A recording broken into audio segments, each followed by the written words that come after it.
Biggest craps rolls in history.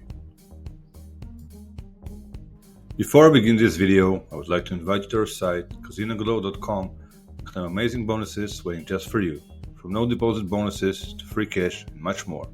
So check them out and enjoy them. If you enjoy our video, please like it and subscribe to support our channel. Now, to our video. Those new to the game of craps may need just a bit of a lesson before checking out these massive runs at the table. The table may look intimidating with numerous options for bettors to play. However, there are only a few wagers that have the best odds and offer the player the best chance to win. One of those is the pass line. The player making a bet on the pass line is betting with the shooter.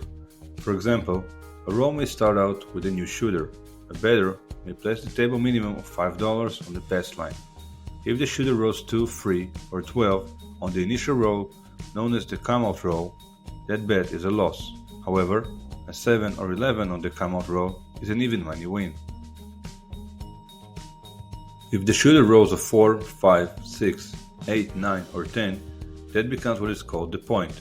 Players can then make other wagers including odds on the initial pass line bet. This is a multiple of that bet placed behind the pass line. This is one of the best bets in the casino because the player is paid the true odds of rolling that number.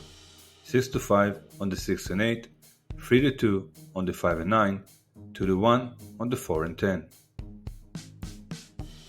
The shooter then continues rolling until one of the things occurs. The point number is hit or the shooter rolls a 7, which means all bets on the shooter are lost. During a roll, players can also make other wagers, including on the come bar, which acts the same as a pass line wager, but in the middle of a roll already underway. Players can also place bets on any of the other possible numbers 4, 5, 6, 8, 9, and 10. A player with a few numbers working can win more if the shooter keeps rolling and rolling without hitting a 7. Since there are more ways to make a 7 than any other number, many rolls don't last too long. Since there are 36 possible combinations on the dice, the player has a 16.67% of rolling a 7.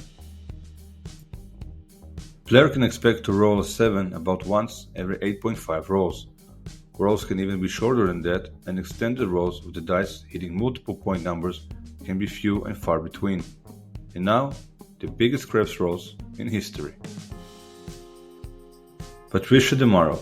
In May 2009, Patricia Demaro from New Jersey had just a gambling bankroll of $100 when she and a friend headed to the Borgata Casino in Atlantic City.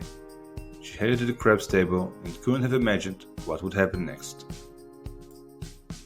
Demaro rolled a massive 154 times for 25-point numbers, stretched over 4 hours and 18 minutes. As in most of the rolls, the crowds and number of bettors at the table continued to grow. It's reported that casino security even began to keep a watchful eye on the proceedings at the table.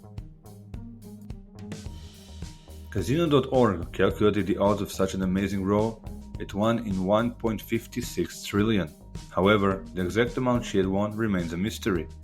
Neither Demaro nor the casino ever revealed her winnings, but it's safe to say it was quite a big multiple of that original $100. Some have estimated she made 6 figures, but the exact amount isn't known. Stanley Fujitaki. The California casino in downtown Las Vegas caters to Hawaiian gamblers, even chartering flights in for those from Hawaii. The property is owned by Boyd Gaming and even features Hawaiian decor with dealers wearing tropical shirts. Stanley Fujitaki was a regular dice player at the casino and strolled up to the craps table around midnight on May 28, 1989. Fujitaki placed $5 on the pass line and began shooting, in the process becoming a Las Vegas legend. He continued to toss the dice for the next 3 hours as the crowd around the table continued to grow. Dealers at the table were amazed at what they were seeing. They struggled to keep up with bets at the tables as more players began working their way into every possible spot at the table.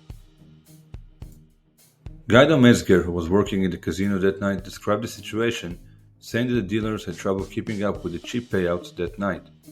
While his table stayed empty, there were at least 30 to 40 people trying to place bets at Stanley's table. They couldn't get fills to the table fast enough and had to start issuing script casino credit because not enough people were going to the cage and cashing in their chips.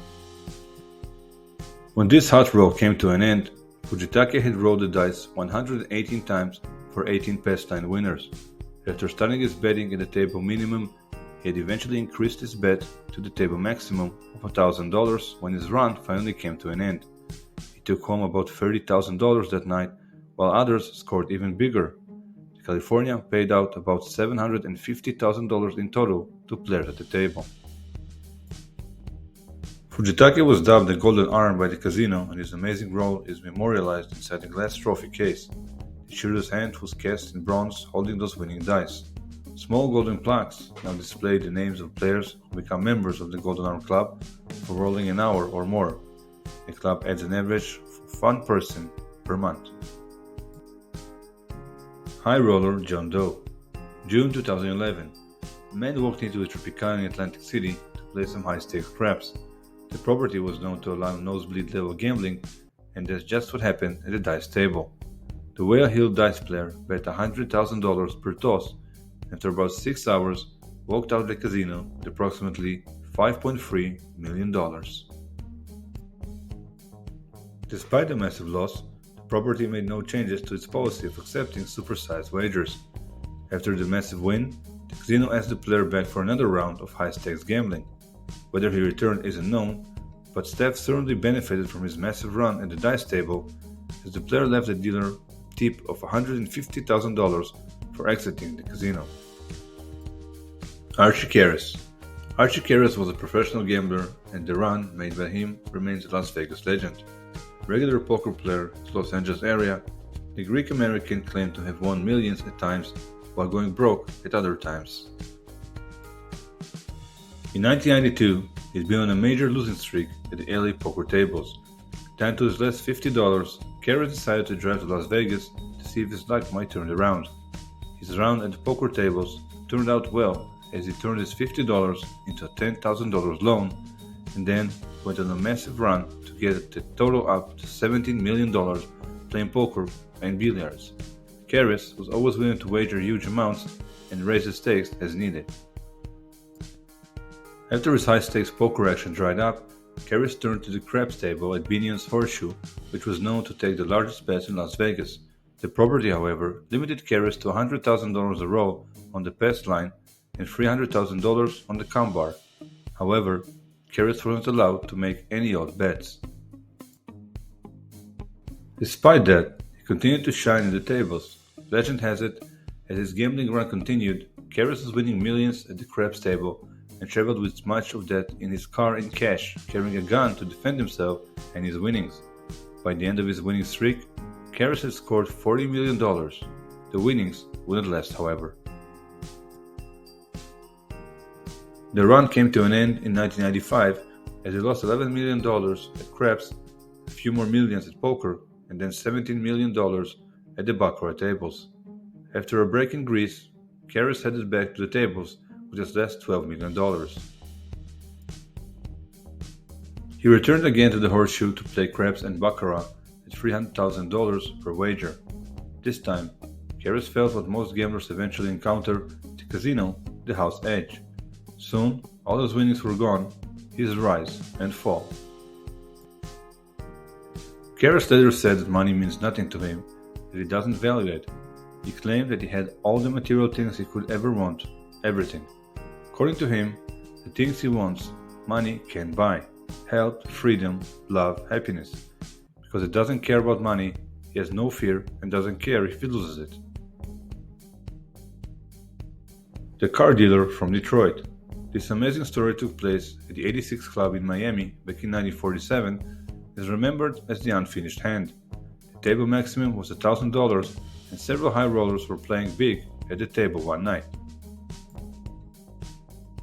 At around 2 a.m., a car dealer from Detroit began shooting the dice.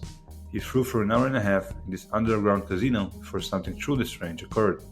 Charlie Thomas and Jack Fiedlander, who were the casino owners, walked over to the dice tables and announced that that's all for tonight, since the bank is broke. The operators lost a total of $300,000 in that 90 minutes, almost $3.8 million in today's dollars. Thank you for watching. Hope you enjoyed this video, and if so, please like it and subscribe. Also, remind you to visit our site to earn great bonuses, and take advantage of our promotions waiting just for you. Enjoy and have an amazing day.